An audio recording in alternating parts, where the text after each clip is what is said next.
tentang kanal bermain jiwa ini Mas ya. Bagaimana sih akhirnya terinisiasi untuk berbagi terhadap pengalaman mistik, terus kemudian bagaimana sebuah kesadaran itu menjadi bagian di dalam konten-kontennya Mas Tri ini gitu. Bukan kan Mas? Oke ya, terima kasih Mas karena kesempatan yang awal ini saya baru mulai podcast. Ini yang perdana. Nah, jadi saya pengen mungkin berbagi ke teman-teman yang sekarang join ke live. Jadi saya itu sebetulnya dulu sama sekali tidak tertarik dengan meditasi atau hal-hal spiritualitas. Cuma menariknya ada banyak pertanyaan yang timbul karena banyak pengalaman yang aneh. Dan sejauh itu selama ini saya itu mungkin ya kalau orang dulu katakan mungkin seperti halu lah. Saya sering berbicara, berdialog sendiri gitu kan. Nah, akhirnya ada satu dorongan itu untuk saya berbagi pengalaman. Cuma waktu itu kayak konflik batin karena nanti kata orang apa. Nah, akhirnya pertama dulu lewat sosial media, tidak langsung video, saya kemudian mulai membuat kanal bermain jiwa itu. Nah, sedikit cerita saja karena dari apa yang saya terima lewat intuisi, saya nanti akan dapat jawabannya ketika saya berbagi dulu. Nah, itu kan bertentangan dengan logika. Mestinya kan saya pede untuk bercerita kalau saya punya alasan. Tapi perjalanan justru dimulai dari sana. Saya ketemu teman-teman yang sefrekuensi gitu kan. Ada banyak mereka yang juga mengalami hal yang sama. Dan ternyata itu bukan hanya sekedar fenomena yang biasa. Nah, dari situlah saya akhirnya bertahap mulai bisa menerima hal-hal yang dulu saya anggap tidak masuk akal. Ini sedikit cerita. Seperti itu Mas Gana. Nah, saya waktu itu kan saya sempat ngobrol-ngobrol nih sama Mas Tri ini sebelum kita live gitu ya. Itu sebelum yang akhirnya konsisten membahas tentang kesadaran, meditasi dan perjalanan batin, dan ternyata ini sangat relate dengan pemirsa gitu yang bahkan sekarang subscribernya sekarang udah hampir 90-an ribu ya, yang dimana ya cukup sangat diminati gitu loh, dan saya sendiri bisa mendapatkan perspektif baru gitu terhadap bagaimana kita melihat konsep kesadaran di dalam tubuh kita nih sebagai manusia. Dan dulu sempat cerita pernah menjumpai sebuah entitas gitu yang akhirnya yang dulunya nggak ngeh terus akhirnya ini ngeh gitu. Itu bisa ceritain Mas? Oke, jadi saya dari awal itu skeptis. Cuma saya menikmati karena dulu kalau saya mau cerita singkat, saya mungkin tipikal orang yang suka suka merenung gitu kan. Nah, rata-rata orang itu kalau kita merenung kan ada semacam pembicaraan. Kita kan biasanya berpikir itu ya pikiran kita sendiri gitu kan. Nah, itu saya awali dulu mulai umur 17-an lah, ya waktu itu SMA. Tapi ternyata dari awal yang tadinya hanya seperti kata-kata kita sendiri, itu kalau kita ladeni itu jadi kayak dialog.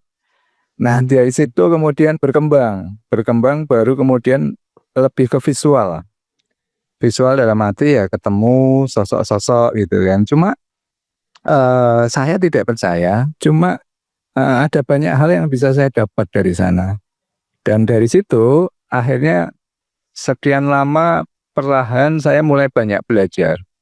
Saya butuh validasi ini benar atau enggak sih, batasnya ini imajinasi atau enggak, seperti apa. Ini proses yang panjang dan semakin itu jelas ketika saya awali membuat kanal karena akhirnya kan ketemu banyak orang gitu ya.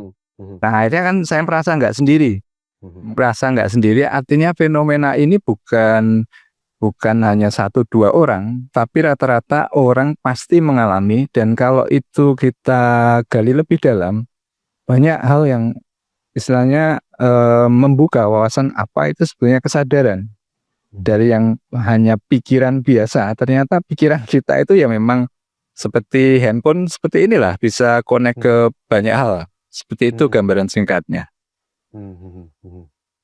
Nah ini kan berbicara tentang intuisi ya, mungkin juga beberapa orang juga menyebut ada istilah channeling gitu, tapi kayaknya sering disalahpahami. Nah dalam pengalamannya Mas ini, channeling itu datangnya itu sebagai apa sih? Suara, rasa, visual, atau sekedar tahu aja gitu? Oke, jadi saya dulu kan awalnya dari suara ya. Jadi tiap orang pasti, saya yakin pasti punya kemampuan channeling karena proses berpikir kita itu sebenarnya men-channel, kita mengambil frekuensi. Jadi artinya kita berpikir biasa pun sebetulnya itu kita mengambil data dari semesta ya. Sinyalnya itu kan frekuensi kemana kita connect. Nah, ada perbedaan yang mendasar ketika katakanlah fenomena ketika kita mimpi dengan ketika kita terjaga dalam kesadaran fisik. Dari situ akhirnya kita punya satu perbandingan ya. Jadi ketika kita dalam kondisi yang semakin rileks, seperti kalau kita meditasi ya, tadi kan saya mulai dari merenung ya. Kok pikirannya itu bisa muncul koneksi atau pikiran-pikiran yang tadinya tidak kita perkirakan gitu kan. Artinya kan ada sesuatu yang bukan dari diri kita sendiri, tapi itu real berjalan di pikiran kita. Nah, ketika kita semakin menyelam ke sana, ini yang dikatakan akhirnya kita mulai men-channel ke beberapa frekuensi. Tadi saya jelaskan di awalnya memang hanya suara, setelah itu visual. Visual kemudian benar-benar kalau dikatakan seperti mimpi yang real ya. Kenapa? Karena dulu saya ingat waktu pengalaman itu, dulu saya rasa waktu meditasi itu hanya sebentar. Ternyata setelah saya melihat, saya bisa berjam-jam gitu kan. Padahal waktu kita di sana seperti kayak kita mimpi ya, mungkin hanya berapa menit, ternyata itu berjam-jam. Nah, dari situ sebenarnya bisa menjadi indikator. Artinya kalau kita trance, sebenarnya relax yang sangat mendalam, sebenarnya tubuh kita tidur itu. Tapi kita masuk ke dimensi yang lain. Nah, masalahnya kan selama ini kita hanya membatasi bahwa kita itu eksis hanya dalam tubuh fisik. Padahal pikiran kita itu tidak terikat tubuh fisik. Seperti itu Mas Garna. Iya ya. Nah ini kan biasanya kan saat meditasi itu juga ada sama ya, mungkin ada istilah remote viewing gitu ya, yang sering muncul di dalam pembahasan kesadaran ini gitu. Nah Mas, dalam pengalamanmu itu remote viewing itu teknik atau efek samping dari kesadaran yang tenang dan fokus tersebut? Oke, mungkin sedikit cerita. Karena kan dulu saya mencari jawaban ini beneran atau enggak sih fenomena yang saya dapat seperti itu. Nah, mencari di internet istilah ini apa? Waktu awal tuh bingung gitu kan. Nah, paling fenomena yang mendekati istilah kalau di kita kan meraga sukma. Kalau di luar astral projection. Dari kata kunci astral projection, itu akhirnya saya menemukan banyak informasi yang disebut sebagai remote viewing. Ternyata remote viewing itu kan hanya istilah yang diubah dari astral projection supaya tidak terkesan ya, tidak terkesan klinik, itu diubah menjadi remote viewing.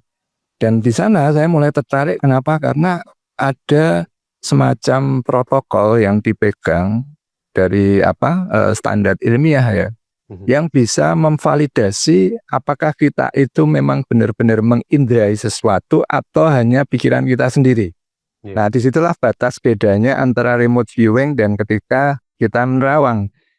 Dan ketika dicobakan, hampir setiap orang itu bisa. Di awal-awal itu pasti bisa. Justru yang mereka tidak banyak berpikir, itu rata-rata mereka bisa mengindrai. Apa yang tadi di awal saya singgung sebagai intuisi, kok saya rasanya melihat sesuatu atau saya kayak hadir di sesuatu bukan visual ya. Ternyata itu bisa diverifikasi. Seperti itu Mas Gana. Iya ya. Nah, selama ini adakah pengalaman menarik dalam remote viewing ya Mas Tri? Mungkin teman-teman di sini itu ada ketertarikan terhadap itu gitu. Oke. Jadi pengalaman menarik pertama yang saya alami ya. Jadi ketika kita remote viewing itu kan yang berbeda dengan proses menerawang itu kan ada semacam step-stepnya. Jadi di situ yang dilarang keras justru visual. Jadi kalau kita melihat sesuatu visual itu justru kayak istilahnya di situ overlay, kayak kita itu ditipu pikiran kita sendiri. Ya. Maka di protokol remote viewing-nya itu kan penginderaan yang lebih bisa dipercaya itu kesan ya, merasa feel itu sama pendengaran biasanya. Nah, dari situ misalnya kita menguji satu lokasi. Kenapa saya tertarik juga karena yang kita uji ini kan bisa diverifikasi ya. Kalau kita menerawang, misalnya makhluk gaib segala macam, itu kan tidak bisa ada verifikasi, tidak bisa di cross check ini benar atau enggak. Nah, remote viewing itu ternyata bisa. Nah, waktu itu saya juga kurang puas. Akhirnya saya sempat membuat event, coba deh kalau orang lain bisa enggak. Dan ternyata di sana teman-teman itu rata-rata juga kaget loh, saya bisa ya untuk tahu sesuatu padahal kita hanya modalnya cuma di situ kan koordinat ya. Jadi di situ kan yang diajarkan kita cuma men-sketch ini. Yeah. Bedanya dengan merawang adalah di situ kita mengumpulkan informasi, bukan kalau merawang kan melihat langsung utuh gitu kan. Nah, di situ biasanya lebih banyak jebakan dari pikiran kita. Kenapa? Karena pikiran itu cenderung menerjemahkan dari apa yang selama ini kita tahu. Kalau kita mendengar suara jatuh misalnya gedebuk gitu kan, kita langsung menyimpulkan oh ini barangnya seperti apa. Nah, itu bagaimana cara otak menipu. Nah, remote viewing itu kita mengumpulkan puzzle-puzzlenya. Kok rasanya saya misalnya tempat ini kok dingin ya. Kok rasanya ini seperti di tempat keramaian. Jadi tidak boleh langsung disimpulkan. Nah, surprise-nya ketika itu ditarik nanti setelah terkumpul berapa datanya dan kita konfirmasi lokasinya itu yang kita lihat apa, disitulah mereka surprise loh kok bisa. Nah, macam itu Mas Garna. Iya, iya. Nah, ini apa kan sempat ya, mungkin Mas Tri juga pernah membahas tentang bagaimana teknik ini itu juga udah dilakukan dan itu dalam dokumen CIA ya di saat itu gitu ya. Nah, itu ternyata juga berhasil dilakukan gitu dalam untuk kepentingan tertentu. Nah, saat Mas Tri mencoba mengkaji yang dilakukan CIA ini, itu tuh gimana sih Mas? Apakah ada persamaan atau perbedaannya? Ya, ya. Tentunya apa yang diungkap oleh CIA saya yakin itu baru sedikit ya. Saya yakin potensinya jauh lebih besar. Dan yang membuat saya lebih interest kenapa? Karena pertama saya agak skeptis. Masa sih beneran itu diungkap gitu kan. Tapi basisnya tadi kan saya membuat percobaan sendiri. Saya melakukan sendiri, kemudian ada beberapa teman juga yang waktu saya membuat acara itu juga mencoba sendiri. Artinya, loh benar berarti ini bukan sekedar bohongan. Dan ternyata ada banyak versi istilahnya ya hasil riset itu juga bagaimana itu dimanfaatkan. Yang saya tahu paling utama kan memang untuk kegiatan mata-mata ya. Yang kedua kali itu untuk eksplorasi space. Nah, dua hal ini sebetulnya kalau disederhanakan, manusia ini kan punya penginderaan yang sempurna. Dalam arti kita tuh lahir udah punya satu tools yang membuat kita tetap bisa eksis bertahan hidup. Ya dulu sewaktu kita belum punya teknologi, kita itu membaca cuaca, membaca sinyal alam gitu kan, dan kita terlatih ke sana. Semakin kita maju teknologi, kemampuan ini mungkin agak tenggelam. Nah, sebetulnya yang dikatakan remote viewing itu kan kita mengembalikan ke setelan awal bahwa indera yang paling dasar manusia itu kan insting. Jadi insting itu untuk lebih ke bertahan hidup. Kalau intuisi itu adalah insting yang untuk membaca masa depan, mengembangkan sebuah peradaban. Secara singkatnya semacam itu. Iya. Nah, mungkin teman-teman di sini kan juga mungkin juga saya gitu ya, pasti juga penasaran nih, sejauh mana mungkin ada nggak yang secara visual gitu ya, mungkin juga dirasakan oleh Mas Tri, pernah berada di luar bumi itu, pernah nggak sih Mas? Ini bisa ceritain Mas. Kan sebetulnya teman-teman di sini kan juga penghayat UFO, alien juga. Nah ini teman-teman juga banyak bertanya nih. Oke, Jadi kalau pengalaman saya dulu kan diawali saya masuk ke dimensi yang lain juga, dan di situ saya punya perbandingan kok rata-rata orang pengalamannya sama ya, objek yang dilihat sama ya, entitasnya sama ya. Nah, remote viewing itu yang memberi landasan saya, oh ini enggak hanya sekedar halusinasi belaka, ini pasti ada hal yang jauh lebih besar dari itu. Dan itu sebabnya ketika saya tuh kadang iseng Mas Garna. Jadi karena saya butuh bukti ya. Kalau misalnya kita pengen meremote satu lokasi, misalnya bulan atau Mars gitu kan. Saya sempat ngumpulin itu, kebetulan saya waktu itu dapat bocoran foto-foto NASA, itu ada area-area tertentu itu. Dan ketika saya validasi kok objeknya tadi kesan-kesannya kok masuk gitu kan.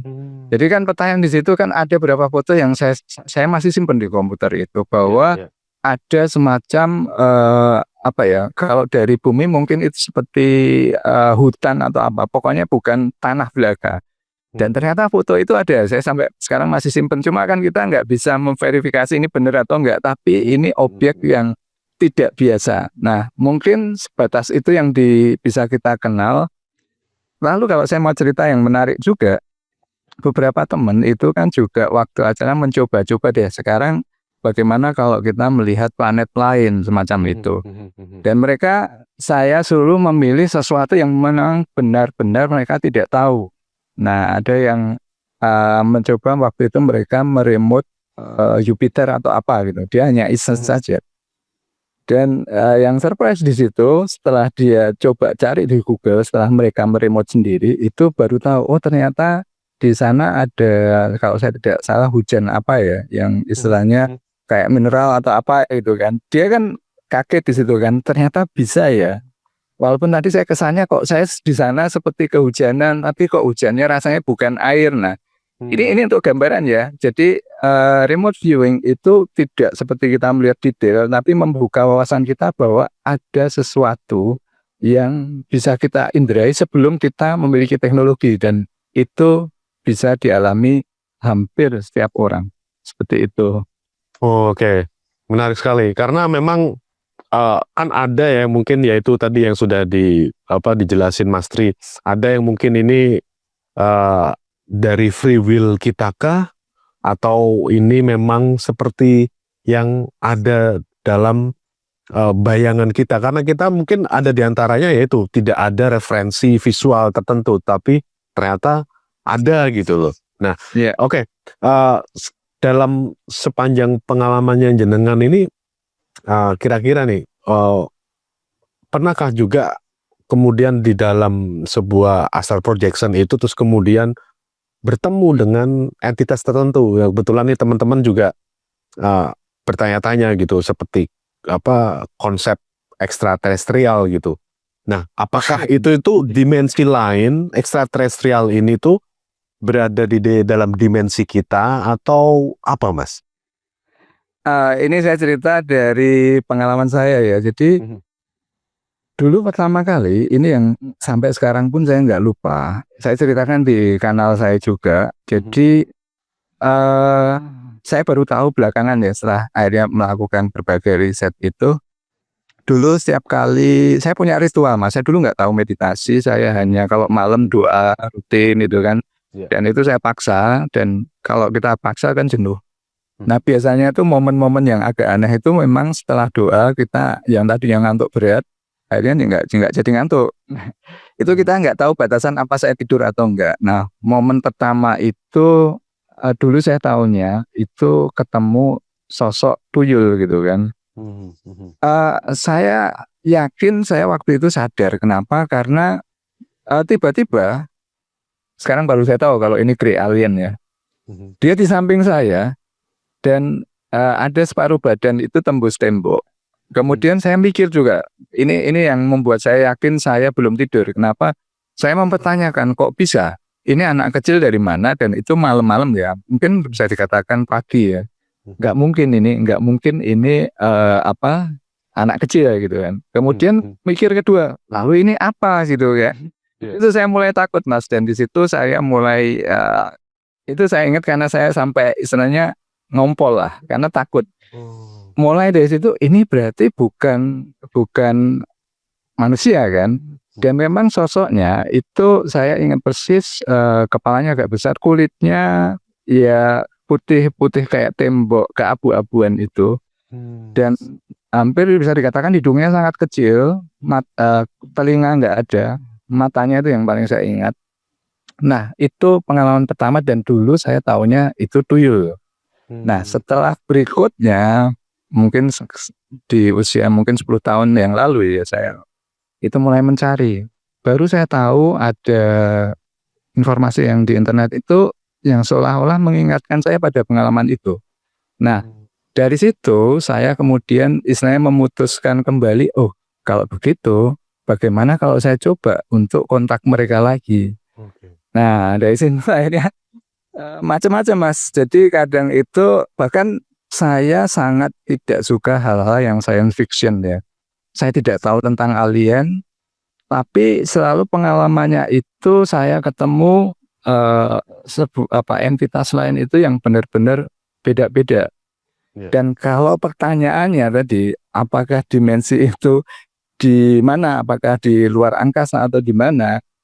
Yang agak sulit itu kan mereka menjelaskan hanya ada satu dimensi gitu kan. Jadi secara sederhana ini kayak kita melihat layar handphone, tapi layarnya itu di dalam pikiran kita.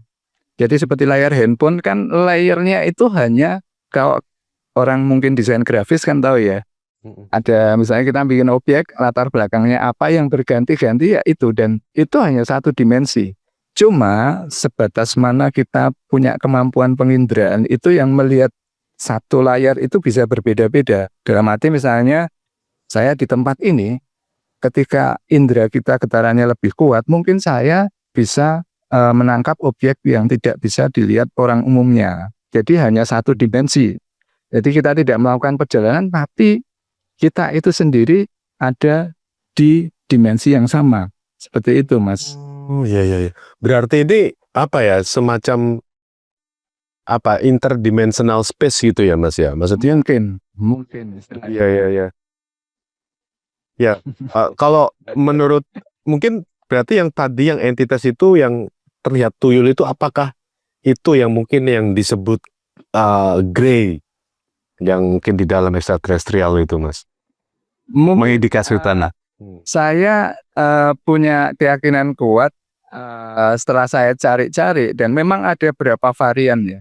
Jadi yang saya agak familiar itu Mas, saya tadinya tidak tahu tentang Pleiadian, tapi akhirnya saya itu kan penasaran. Mungkin banyak orang yang merasa, dulu saya merasa aneh karena saya seperti kok rasanya bukan dari bumi itu. Dari semenjak kecil itu saya ngerasa bukan orang sini gitu kan. Jadi di situ akhirnya mungkin yang membawa saya tertarik untuk hal-hal yang apa sih, ada nggak sih yang di luar bumi. Nah mungkin momentumnya ketika kita tadi dalam kondisi yang relaksasi, kan frekuensi kita berbeda. Nah si Grey ini mungkin menangkap sinyal saya dan dia mencoba untuk membangun komunikasi. Nah satu saat saya itu mencoba, ini kebiasaan yang saya ubah Mas. Jadi saya itu tetap skeptis meskipun saya melihat. Jadi saya membatasi untuk melihat secara visual, karena saya belajar juga tadi tentang remote viewing gitu. Saya nggak mau ditipu dengan apa yang sudah saya yakini gitu kan. Jadi saya membatasi kontak itu dengan istilahnya telepati, hanya suara aja. Kemudian saya minta mereka memberikan sinyal yang misalnya tidak bisa saya bantah.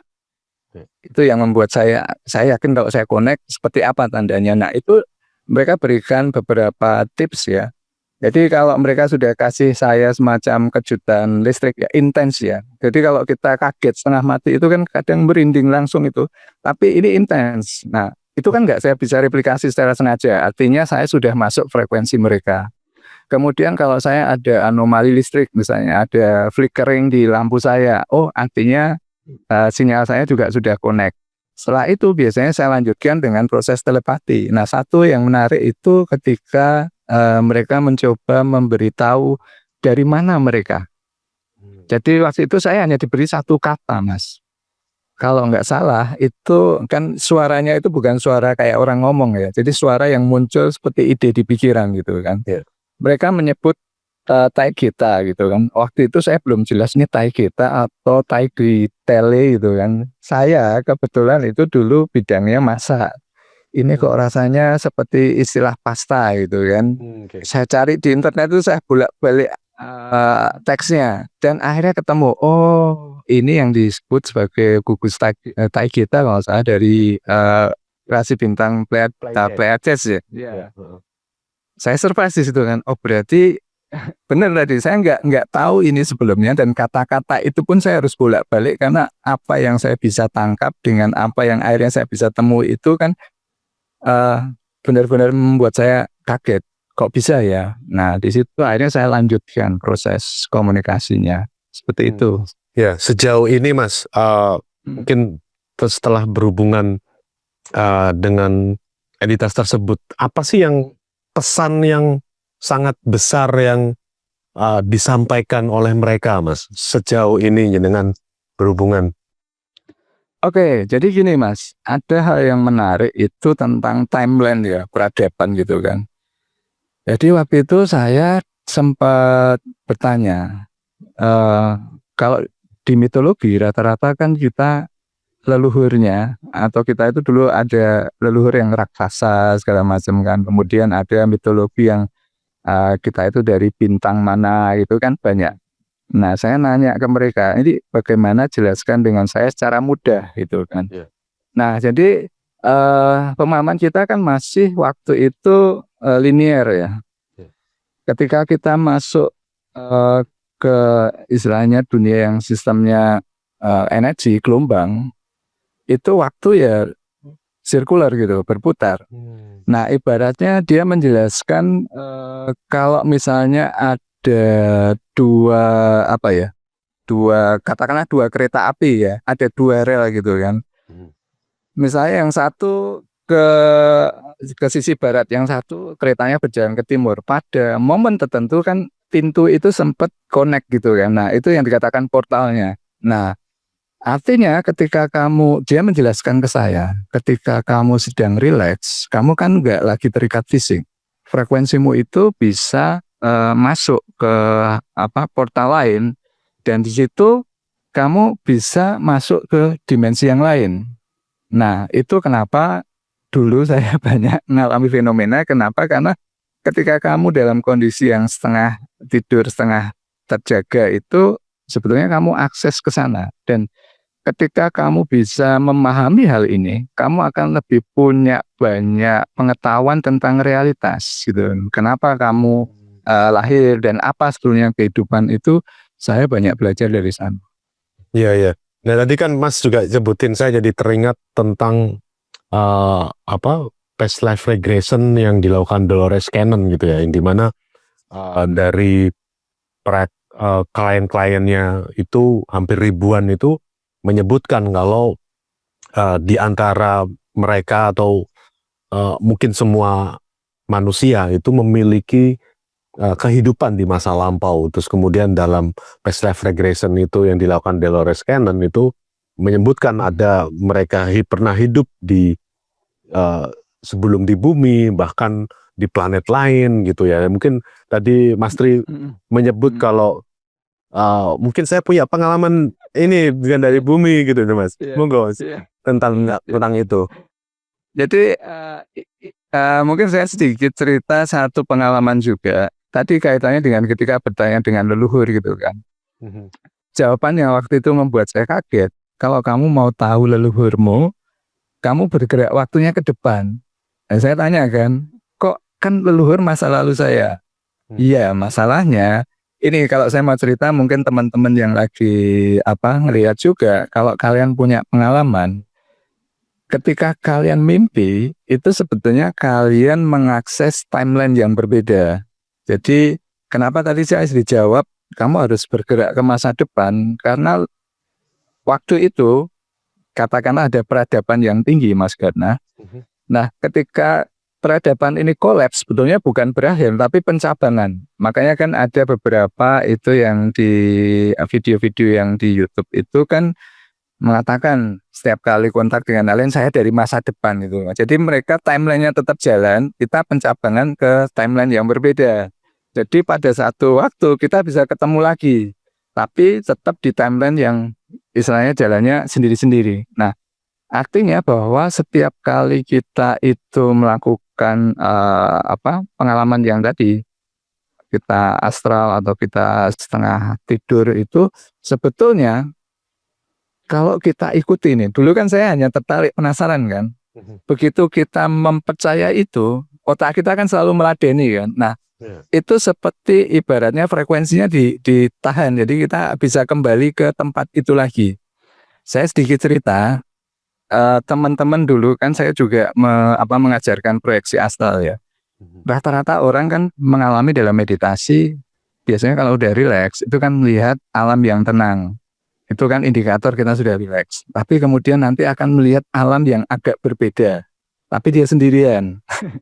Kemudian nanti kalau berkembang lagi dia mulai melihat sosok. Nah, itu nanti kalau berlanjut ya akhirnya ketemu seperti tadi yang Mas Gana bilang, bisa ketemu ET, bisa ketemu past life kita. Sebetulnya kita hanya mengakses tadi sebuah ruang waktu yang dulu kita pernah eksis, itu katakan masa lalu ya, tapi juga kita bisa eksis di masa depan. Tidak ada batasan di sana. Tinggal mana yang kita percaya dan itu bisa kita ambil datanya. Berarti sebenarnya apakah gini konsepnya? Apakah leluhur yang kita anggap di masa lampau itu sekarang itu juga sedang berlangsung di saat ini? Iya, parallel universe lah. Jadi seperti itu. Makanya ketika tadi saya dikatakan kamu harus bergerak ke masa depan karena apa? Karena ketika kita memahami teknologi itu kan menjadi masuk akal kan, karena mereka peradaban tinggi dan kita jatuh, istilahnya kita yang masuk jatuh ke neraka, kita turun di frekuensi yang lebih rendah. Maka ketika kita punya knowledge tentang satu hal yang futuristik, teknologi, akhirnya kita bisa connect. Kenapa? Karena kita masuk ke peradaban yang ibaratnya dulu secara teknologi tinggi gitu kan. Nah, itu kenapa saya di-push untuk belajar suatu hal yang berhubungan dengan masa depan. Padahal tadinya saya tidak tertarik dengan suatu hal yang fiksi gitu. Itu Mas Gar. Buat orang-orang yang mungkin yang mulai mengalami intuisi, terus mimpi aneh atau kepekaan batin, tapi bingung dan takut gitu ya. Apa satu hal yang paling penting yang ingin Mas sampaikan pada mereka? Jadi paling sederhana, selalu biasanya saya sampaikan ke teman-teman, pokoknya kalau kamu mengalami, siapapun yang mengalami satu fenomena, dan kita tidak ada ketakutan di situ, itu lebih bisa divalidasi. Dan biasanya memang hambatan kita kan, ketakutan itu kan hal yang wajar. Apalagi ketika kita masuk sesuatu yang kita tidak tahu pasti, dan di situ takut. Tapi ketika kita tidak ada ketakutan, saya bisa memberikan istilahnya itu adalah awal untuk kita lebih tahu tentang intuisi. Karena intuisi itu tidak datang dari ketakutan. Kemudian yang kedua, kalau teman-teman punya pengalaman yang aneh, bahkan katakanlah pengalaman yang sudah lama sekali tapi itu masih bisa diingat, itu jangan dianggap hanya pengalaman yang biasa saja. Kalau kalian istilahnya memberikan ruang, space untuk itu dipercaya, data itu nanti akan dikumpulkan puzzle-nya. Jadi saya dulu kan juga tidak percaya tentang hal ini. Saya anggap juga cuma pikiran saya, tapi akhirnya banyak hal, karena dulu saya mulai pakai saya nggak sengaja saya jurnal kan Mas. Saya punya catatan gitu kan. Catatan itu yang tidak bisa saya bantah karena catatan saya sendiri. Jadi pengalaman ini kok akhirnya berhubungan dengan pengalaman yang setelah berapa bulan kemudian seperti ini gitu kan. Nah, jadi kalau teman-teman punya pengalaman yang aneh, ketemu ET atau ketemu sosok-sosok, saya biasanya dorong untuk berani bercerita. Karena saya dulu kan juga mulai berani bercerita. Nanti setelah cerita baru kita logikakan. Itu saya. Ya, baik. Mungkin ada tambahannya juga nih Mas. Kan ada yang mulai terutama buat penghayat UFO dan alien di sini ya, teman-teman di sini. Kan sekarang ini ya, nggak tahu di tahun ini semakin banyak penampakan UFO, terus kemudian ada interstellar object yang mulai berada di galaksi kita gitu. Nah, kira-kira Apa sih yang mungkin dari pandangan Mas Tri sendiri ketika tidak hanya sebuah anomali tetapi ini ada sebuah eksistensi gitu Mas. Ya, saya sedikit cerita kalau ini dulu yang akhirnya kok saya kadang gini, jadi saya dulu ngerasa aneh, saya ngelihat sosok-sosok yang hantu-hantu yang kebanyakan orang juga mungkin melihat gitu kan. Kok akhirnya gesernya ke ET gitu. Iya, iya. Nah, ternyata yang saya dapat jawaban dari mereka itu kan mereka butuh berkomunikasi dengan kita.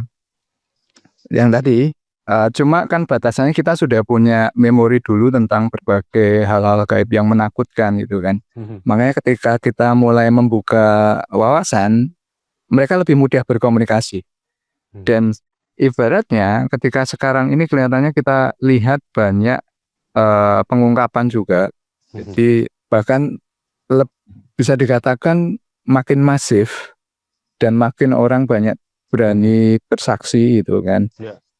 Kalau versi mereka, kita itu di titik krusial dalam arti kita sudah sampai pada tahapan secara teknologi kita pencapaiannya AI ini sudah ibaratnya menggantikan pikiran kita semua gitu kan. Maka secara konteks spiritualitasnya lalu kita apa gitu kan. Apa yang lebih dari sekedar pikiranmu kalau kamu sudah bisa dikopi oleh robot gitu kan.